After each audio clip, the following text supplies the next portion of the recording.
حضرت عبداللہ ابن عمر ایک اونٹنی پہ بیٹھے تھے، اونٹنی بڑی پیاری لگی، بڑی خوبصورت تھی، بڑی بہترین تھی، بڑی صاف ستھری تھی. تو 2-3 دفعہ اپنے غلام سے کہا یار بڑی پیاری ہے، بڑی خوبصورت ہے، دیکھو اس کا چلنے کا انداز کتنا نرالا ہے. آج کل بھی ڈرائیور گاڑی چلاتے ہیں تو کہتے ہیں بڑی ہلکی پھلکی ہے جی، بریکیں بھی بڑی ٹھیک ہیں جی اس کی، فلاں معاملہ بھی اس کا بڑا صحیح ہے.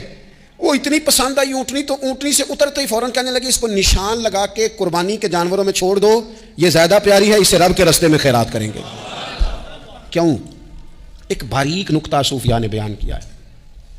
اللہ کے نیک بندے کہتے ہیں کسی جگہ بھی تمہارا دل اللہ رسول کے مقابلے میں الجھنا نہیں چاہیے. کوئی ایسی چیز جو رکاوٹ بن رہی ہو، رکاوٹ، وہ کیا کہتے ہیں کچرا آ گیا ہے، اس کچرے کو لوگ ٹھیک نہیں کرتے، کہتے نکال دو تاکہ معاملہ صحیح رہے. ایک چھوٹا سا باریک سا ہلکا سا دھاگے کی طرح کا ایک ٹکڑا اگر کسی وقت گوشت کا آپ کے دانت میں الجھ جائے نا، وہ سارا ذائقہ تباہ کر دیتا ہے.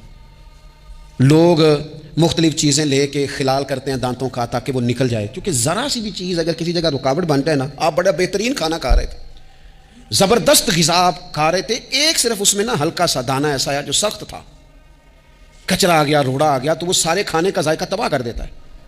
بعض لوگ ایسے ہوتے ہیں کہ ایک بال نکل آئے نا کبھی کھانے میں سے تو کھانا چھوڑ دیتے ہیں، کہتے ہیں یار یہ سارا ذائقہ خراب ہو گیا.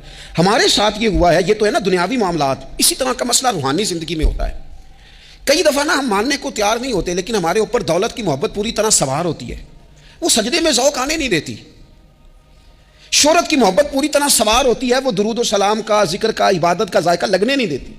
وہ جو کہا تھا نا والذین آمنوا اشد حبا للہ، ایمان والے سب سے بڑھ کر اللہ سے پیار کرتے ہیں، سب سے بڑھ کر رسول اللہ صلی اللہ علیہ وسلم سے محبت کرتے ہیں. کیوں کہا گیا تھا؟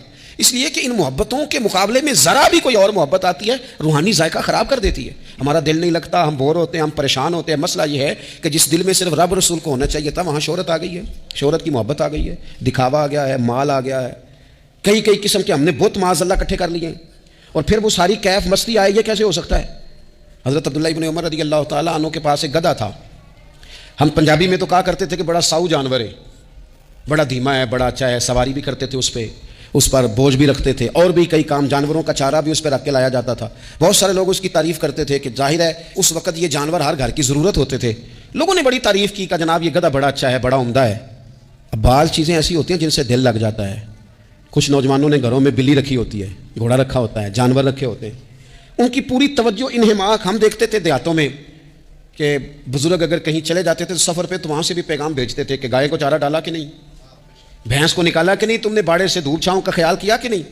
وہ چیز ذہن میں آ جاتی تھی. حضرت عبداللہ ابن عمر رضی اللہ تعالیٰ عنہ وہ گدھا چونکہ بڑا پیارا تھا، بڑا اچھا جانور تھا اور بڑے کام کرتا تھا، بہت سارے معاملات گھر کے اور کھیتی باڑی کے اس کے ذمے تھے، تو گھر والے بھی کہتے کہ اس جانور کی وجہ سے بڑی خیر ہے، بڑے کام ہو جاتے ہیں. آپ کا بھی خیال تھا.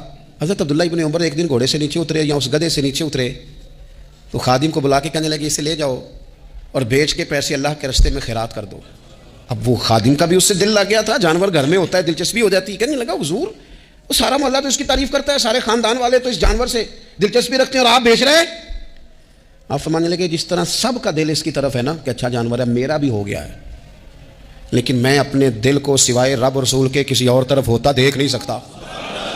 اعظم بلا سے اپنی وہ ہستی ہی کیوں نہ ہو، اعظم بلا سے اپنی وہ ہستی ہی کیوں نہ ہو، جو چیز اس کی راہ میں حائل ہو پھونک دو، جلا دو ایسی ساری چیزیں جو ان کے راستے میں آتی ہیں.